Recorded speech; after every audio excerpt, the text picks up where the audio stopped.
Pon Vanda Matic Liquid and Detergent Powder. Let your confidence glow.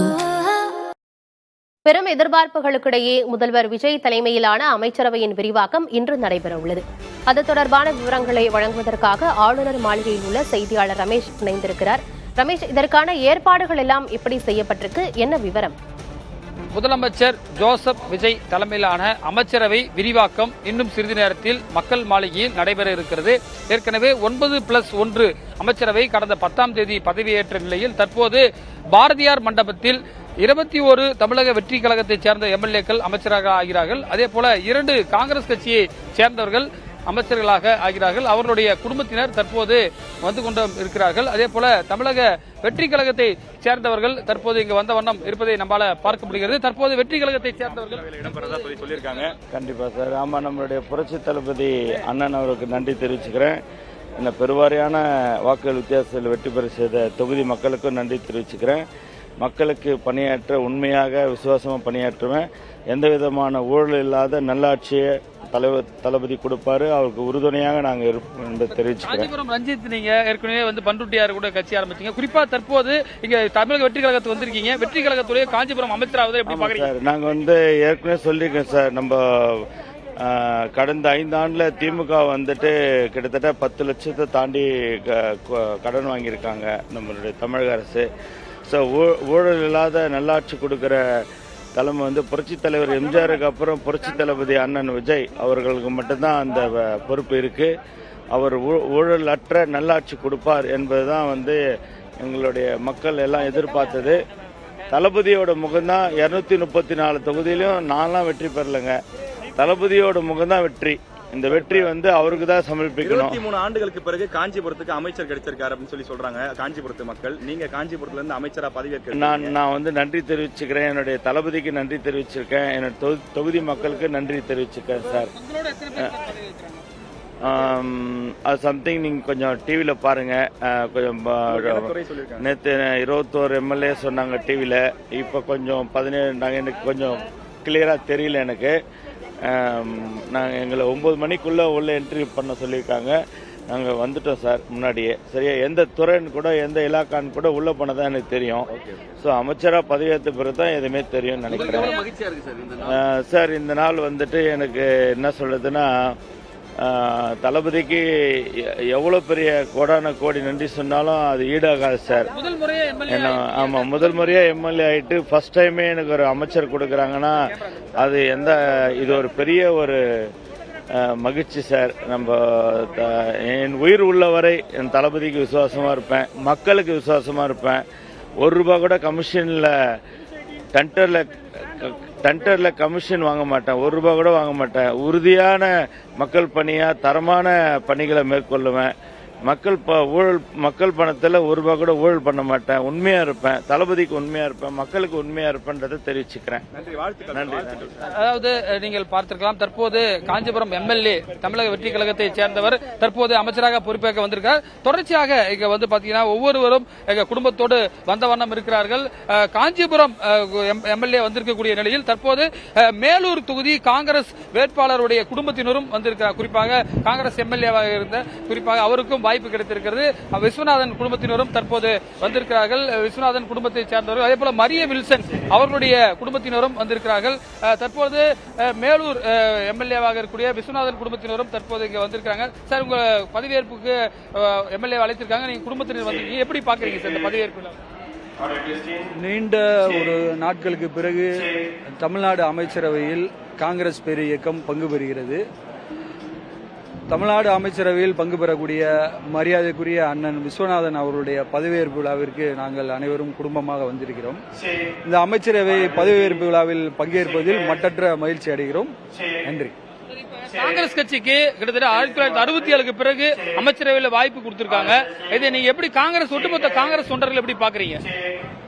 ஒட்டுமொத்த அகில இந்திய Congress committee ஆகினாலும் சரி, தமிழ்நாடு காங்கிரஸ் கமிட்டி தோழர்கள், தொண்டர்கள், நிர்வாகிகள் அனைவரும் உளமாற மனமார்ந்த நன்றியை தெரிவித்துக் கொள்கிறோம். தமிழ்நாடு அமைச்சரவையிலே பெருந்தலைவர் காமராஜர் அவர்களுக்கு பிறகு இன்றைய தினம் வரலாற்று சிறப்புமிக்க ஒரு தருணம். உண்மையிலே மட்டற்ற மகிழ்ச்சி, மனமார்ந்த நன்றிகள். பார்க்கலாம். குறிப்பாக விஸ்வநாதன் அவர்களுடைய குடும்பத்தினர் தற்போது மனைவி, மகள், மைத்துனர் எல்லாம் வந்திருக்கிறார்கள். அவரிடம் கூட கேட்கலாம். மேடம், இப்ப காங்கிரஸ் எம்எல்ஏ உடைய மனைவி, நீங்க ஒரு கேபினெட்ல பங்கேற்கிறீங்க. குறிப்பாக உங்களுடைய கணவர் மேலூர் தொகுதியில போட்டியிட்டு வெற்றி பெற்றிருக்காரு. இந்த தருணத்தை எப்படி பாக்குறீங்க? ரொம்ப மகிழ்ச்சியா இருக்குங்க. எல்லாரும் எங்களுக்கு இந்த எலெக்ஷன்ல ஜெயிக்கிறதுக்கு துணையா இருந்த எல்லாருக்கும் நாங்க ரொம்ப நன்றி கடன் பட்டிருக்கோம்.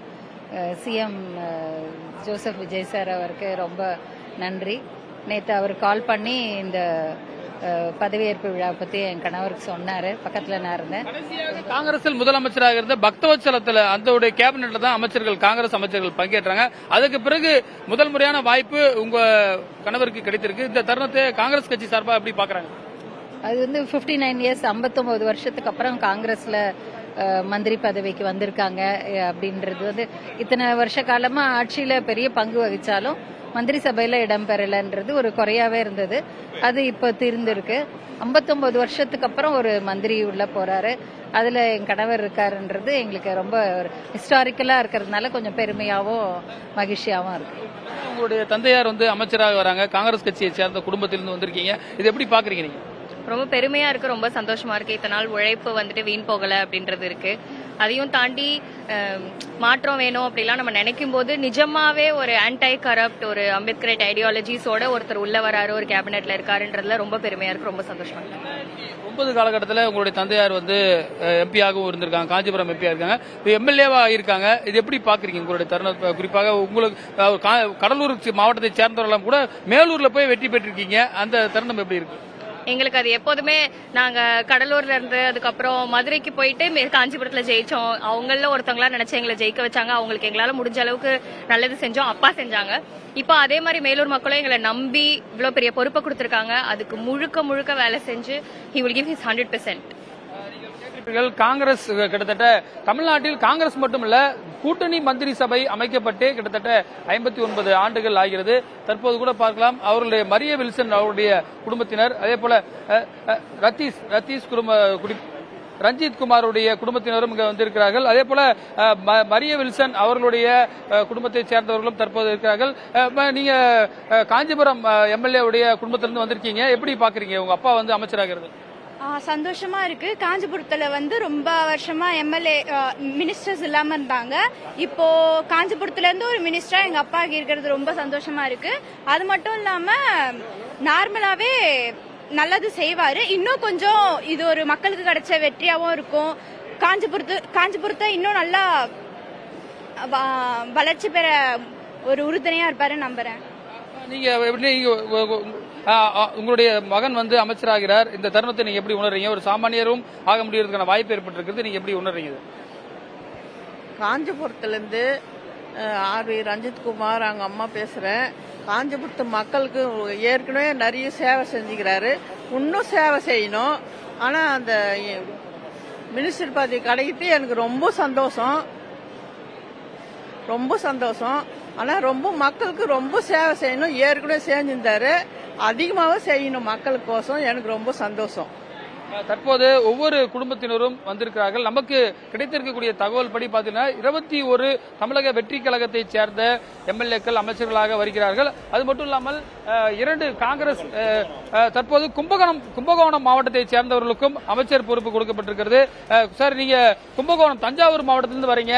தஞ்சாவூர் மாவட்டத்துக்கு அமைச்சர் கொடுக்கப்பட்டிருக்கிறது. நீங்க எப்படி பாக்குறீங்க? யாருக்கு கொடுக்கப்பட்டிருக்கு?